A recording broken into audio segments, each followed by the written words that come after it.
Hello class. Hello class. Good morning. So as you know that we have completed chapter 1 topics that features and limitations of statistics. Okay. Now we are moving to next topic, that is importance of statistics in economics. Okay.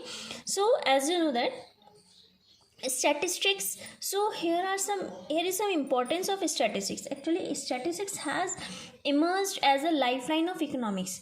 It is because of the growing use of statistics by the economists that the subjects like econometrics have been added to the horizons of economics. Okay, so now here is significance of statistics in economics. So first one is quantitative expression of economic problems.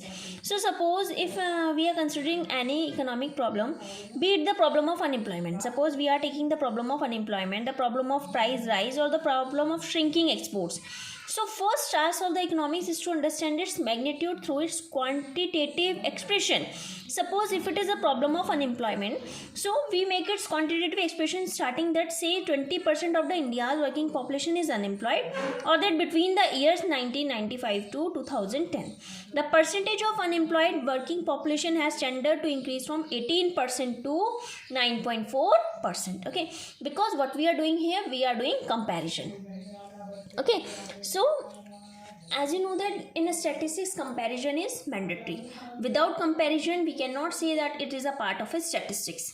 Second one is intersectoral and intertemporal comparisons. Intersectoral means on the basis of sectors and temporal means on the basis of time. So economists do not stop merely at the quantitative expression of the problems. They would try to further comprehend it through intersectoral and intertemporal comparison. From if we are talking about intersectoral comparison, so what does it mean? We mean comparison across different sectors of economy. As you know, the different sectors of economy include primary sector, secondary sector, these are the sectors of the economy, and you can say household sector, producer sector, government sector, external sector. These also are the part of the economy sector. Okay, so thus analyzing the problem of unemployment, the economists would like to know the magnitude of unemployment across rural and urban sectors of the economy. As you know that economy has rural area and urban. Rural means villages है ना, and urban means cities. तो वहाँ पे क्या system है, what is the system over there of employment, what is the system of their literacy. So they would like to know what percentage of rural population is unemployed compared to the urban population. So intertemporal comparison means understanding of change in the magnitude of problem over time. कि intertemporal मतलब time के साथ में कितना change हुआ है. As you know that if you are taking an example of any area or any village, so what time with the time there are lots of changes. ठीक है ना, पहले जो होता था लोग के घर में पानी नहीं था, ठीक है, they goes to the tubewells and wells for digging the water, but now every one has water facility, ठीक है, electricity facility. So it changes with the time. Okay, so that is intertemporal comparison. This would mean making a comparison over different plan periods of rural period and rural and urban unemployment, because those who are living in rural areas and they are unemployed, that is the situation of rural unemployment. Okay, now see, working out cause and effect relationship. We are saying that unemployment, poverty, price raising. So what is the cause and effect relationship? So economists try to find out cause and effect relationship between sets of data. Like this enable them to attempt an effective diagnosis of the problem and accordingly to suggest some effective remedies. जैसे if we are taking an example of a doctor, if we have any problem, see we went to the hospital and doctor what does it do? He will diagnose the problem, he will diagnose it, and then he will give us medicine. So what does economists do? They just diagnose the problem and accordingly to suggest some effective remedies which can control that problem, okay, or remove that problem. Thus through their statistical study, if the economists come to know it is because of the decline in demand that investment in economy has tended to shrink, so they can suggest the government to adopt such measures as would increase the level of demand economy. ठीक है ना, so they just want to what does they do? They just advise or suggest the government, okay na, to increase the level of demand in the economy. Okay, so what does the government do? It will take some important measures or adopt such measures which can increase the level of the demand in the economy. Now, you can say construction of economic theories or economic models. As you know, what is the economic theory? Actually, it is an established statistical relationship between different sets of statistical data, offering conclusions of economic significance. The well-known inverse relationship between price of commodity and its demand.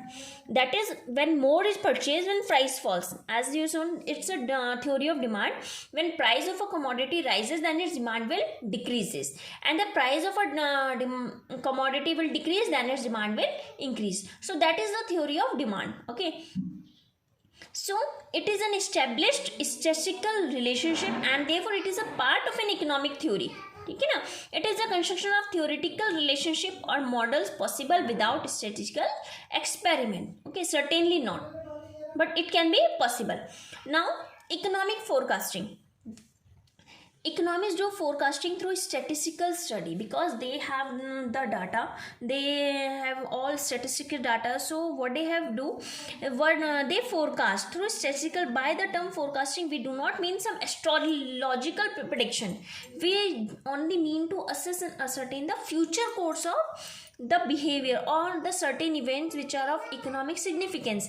Thus, on studying the behavior of price level over several years. So what does the economists do? Economists can make statistical forecasting about the likely trend or pattern of the price level in the near future.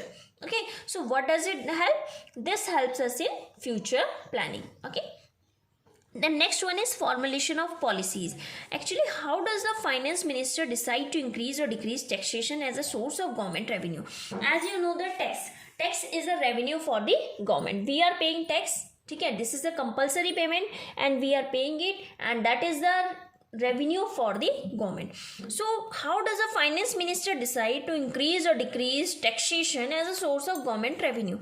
Obviously through statistical study. It is through statistical investigators that the finance minister gets a feedback on the tax paying capacity of the people and revenue needs of the government. So accordingly, tax rates are fixed to get maximum possible revenue with minimum possible discomfort of the people. Okay, then 6 points are sufficient. Okay, now this chapter is finished. After this we will start our next chapter in our next not in the next, we can start now first, but before starting that chapter, we are just discuss some questions of this chapter. Okay, now move to the next, that is very short question answer. So see, which of the following statement is not an example of, actually birth rate in India is 18 per 1000. देखो comparison है, that is ये statement है. They are saying is not an example. So where comparison is not given, then it is not an statistics. Okay. See, over the last 10 years, India has won 60 10 matches in cricket and lost 50. Over the last 10 years. Over the last 10 years, comparison is also doing here. है ना? Then average pocket allowance of students of class 11th is 500 per month. Now, Ramesh has a repeat 400 in his pocket. It is not a statistics. So, answer is B. Now, which of the following is correct regarding statistics? Aggregate of facts, yes. Numerically expressed, yes. Affected by multiplicity of cost, yes. So, answer is all of these. Now, in singular sense, statistics means statistical science, statistical law, both A and B answer. Second, aggregate of data. Aggregate of data is called statistics. Not editing, not collection, not analysis. It is in statistics. Which of the following indicates a stage of statistical study? So, all of these indicates a stage of statistical study, that is collection, presentation and analysis. So next question is, in plural sense, which of the following is not a characteristics of statistics? That is aggregate of data, only expressed, affected by. So that is answer is not a characteristics, that is collected in a systematic manner. Okay.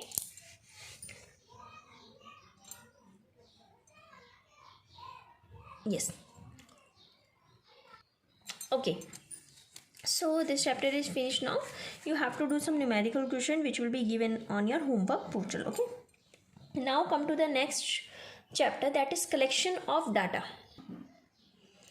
collection of data. Now we know that in a plural sense, statistics means data or quantitative information capable of some meaningful conclusion.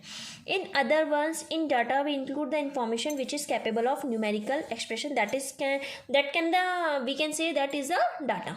Okay, so if I am saying that there are 8 sugar mills in Haryana compared to 20 in Punjab, 20% of the people in the working age group are employed in India compared to only 2% in USA. Of the total cattle population of the world, 50% belongs to India. So present chapter focus on the collection of data, including sources, what are the sources of data, what are the methods of collecting data. Okay, before that we must know why do we collect data. If we are saying collect data, collection of data, so why do we collect data? For a student of economics, the purpose of data collection is to understand, analyze and explain a socio-economic problem. For example, the problem of unemployment or the problem of poverty. So while analyzing the problem, we also try to understand the causes behind the problem. If I am saying that this is my problem, so I just want to ask that what are the reasons for here this problem. ठीक है ना, reason क्या है? अगर आप कह रहे हो no, so I will ask reason behind it.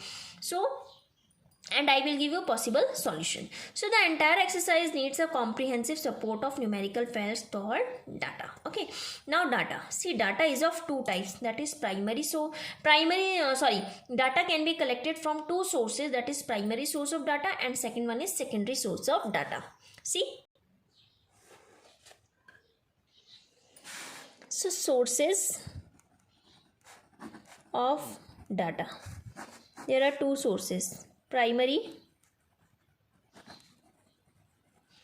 sources and second one is secondary sources. Okay, so primary source, actually you want to know about the quality of life of the people in your town. So what will you do? You may like to ascertain the quality of life in terms of per capita expenditure of different household in your time. You decide to collect the basic data yourself through statistical survey, of course with the help of investigator or field workers. So while doing this exercise, what will you do? You are relying on primary source of data. Thus primary source of data implies collection of data from its source of origin, that is from its source of origin. Okay, so it offers you first hand data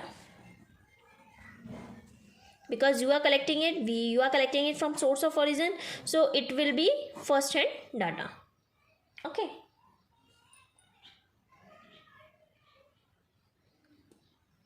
but if we are collecting data from any other else, or you can say that we are collecting data from an agency or an institution which is already in possession of that information, so to continue that data, that is known as secondary source of data. It is not an second hand data, it is not first hand data, it is second hand data. Okay,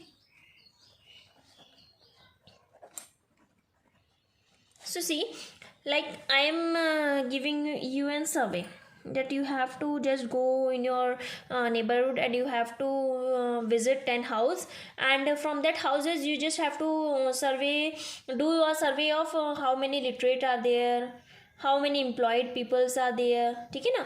So what will you do? You just go in your neighborhood and visit that your neighbor house. Okay, then you will collect data. So that is your first hand data because you are collecting the data from its origin. You are just going there and you are collecting data. Okay, but if I am giving you a survey and what are you doing, that you are collecting the data from any other person or from a magazine, so then it is a second hand data because you are collecting from any other source. Okay, so that is, this will be a secondary source of data for you. So the secondary source implies that the desired statistical information already exists. It is already mentioned in the magazine. Okay, So you are not to conduct a statistical survey yourself, and you are not to contact the respondents offering the basic information. Of course, you are not getting first-hand information relating to a statistical study. You are simply relying on the information which is already existing. Okay, so these are the sources of data. Now see, data is of two types: primary data, and second one is secondary data. Actually, that data which is collected from primary sources, that is primary data, and the data which is collected from secondary sources, that is secondary data. Okay, so data collected by investigator for his own purpose for the first time from beginning to end are called primary data. But secondary data which are already in existence and have been collected for some other person, ठीक है ना, for some other purpose, that is known as secondary data. Now, what is the difference between primary data and secondary data? So, first one is originality. That is, primary data is original, but it is not an origin because it is collected from any other source. These data are already in existence. Okay? So, they are not original. Second hand, difference in the suitability of objectives.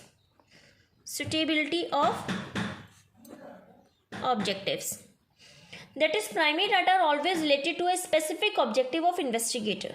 These data therefore do not need any adjustment for the concerned study. Okay. On the other hand, if you are talking about secondary data, so secondary data have already been collected for some other person, and these data need to be adjusted to suit the objective of study in hand, because we are not collecting for ourselves. We are just taking that information from any other sources. ठीक है ना? So we just have to adjust it according to our need. Then, difference in cost of collection. Actually, primary data are costlier in terms of time, money and efforts, because you are going by yourself, you are collecting data by yourself. But if you are taking data from a magazine or from any other sources, that is much lesser than the what in cost of collection according to primary data. ठीक है ना? So it is because primary data are collected for the first time from their source of origin, and secondary data simply collected from the published or unpublished reports. So accordingly, these are much less expensive. Okay. So these are the fundamental differences between primary data and secondary data. Data are data, whether primary or secondary. It doesn't matter that it is a primary data or a secondary data. Data are data. Okay.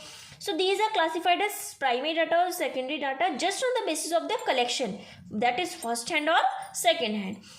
Thus, a particular set of data when collected by the investigator for a specific purpose from the source of origin will be primary data, and the same set of data when used by some other investigator for his own purpose, then it would become a secondary data. Okay, so this is the basic difference between primary data and secondary data.